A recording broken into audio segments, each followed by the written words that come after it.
Occasion ఏదైనా location ఎక్కడైనా తెలుగువారి వేడుక అంటే ఆలివ్ మిఠాయి ఉండాల్సిందే. ఇప్పుడు ఇంద్రారెడ్డి గారు మన మధ్య లేకుండా పోయి 24 సంవత్సరాలు అయింది కదమ్మా.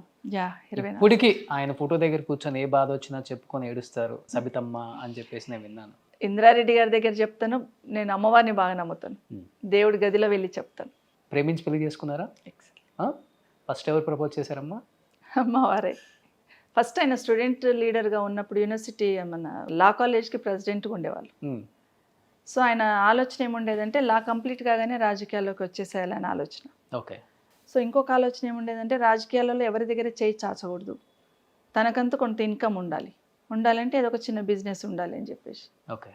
సో ఆ నేపథ్యంలో మా నాన్న వాళ్ళ ఊరికి వచ్చినప్పుడు అక్కడ షాబా స్టోన్స్ క్వారీస్ ఉంటుంది.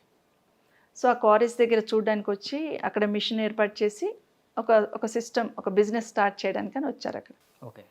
వచ్చినప్పుడు మామూలుగా అడుగుతారు కదా, ఏం చేస్తున్నారు, ఎవరు, ఏంటి పిల్లలు అన్నప్పుడు మా నాన్న చెప్పారు, ఇట్లా మాకిద్దరు అమ్మాయిలు ఒక అబ్బాయి అన్నప్పుడు పెళ్లి చేయాలనుకుంటున్నామంటే సంబంధాలు చూడడం మొదలుపెట్టారు.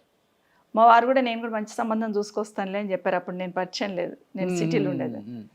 చూస్తా ఉంటే వాళ్ళ కాలేజ్లో వాళ్ళు వీళ్ళు అన్నారట, అరే నువ్వెందుకు చూస్తున్నావు సంబంధం, వాళ్ళకి వీళ్ళకి ఎందుకు చెప్తున్నావు, మరి నువ్వే చేసుకోరాదే అన్నప్పుడు రెడ్డి కాలేజ్ నేను అప్పుడు మా వారు అక్కడికి వచ్చి ఇంట్రడ్యూస్ చేసుకున్నారు, నేను సో అండ్ సో ఇట్లా అని. అప్పుడు పరిచయం అయింది. ఓకే. అట్లా అప్పుడు తర్వాత పోయి మా నాన్నకు చెప్పారు చేసుకుంటాను. అట్లా 2 years నా స్టడీస్ కంప్లీట్ అయిందాక. అంటే ఇది అడగకూడదు, నేను అడుగుతున్నాను తప్పుగా కూడా అనుకోవద్దు. అంటే ఇప్పుడు తెలియని బాగా మారుమూల విలేజెస్లో కూడా ఇప్పుడు భర్త పోయినా కానీ అన్ని రకాలుగా వాళ్ళు కూడా బొట్టు అన్నీ పెట్టుకుంటున్నారు ఇప్పుడు. కానీ మీరు చదువుకున్న వ్యక్తి కదా, ఆ రోజుల్లోనే నేను పెట్టుకోకూడదని ఎందుకు అనిపించింది? ఎందుకు అనిపించింది అంటే దాని ముందు ఒక ఇన్సిడెంట్ జరిగింది. తప్పుగా అనుకోవద్దు, చాలా మందికి ఈ క్వశ్చన్ ఉంది, లేదు ఎవరు అడగలేకపోయారు. లేదు, మా మేనల్లుడు రాజేందర్ రెడ్డి అని మా పెద్ద ఆడపడుచు కొడుకు, అబ్బాయి మ్యారేజ్ అయినాక 4 years చంపేశారు అబ్బాయిని, పాలిటిక్స్లోనే చంపేశారు. సో అమ్మాయి చాలా చిన్నది అప్పుడు, పెళ్ళై 4 years, పాపం ఎంత చిన్నది ఉంటుందో ఊహించుకోండి.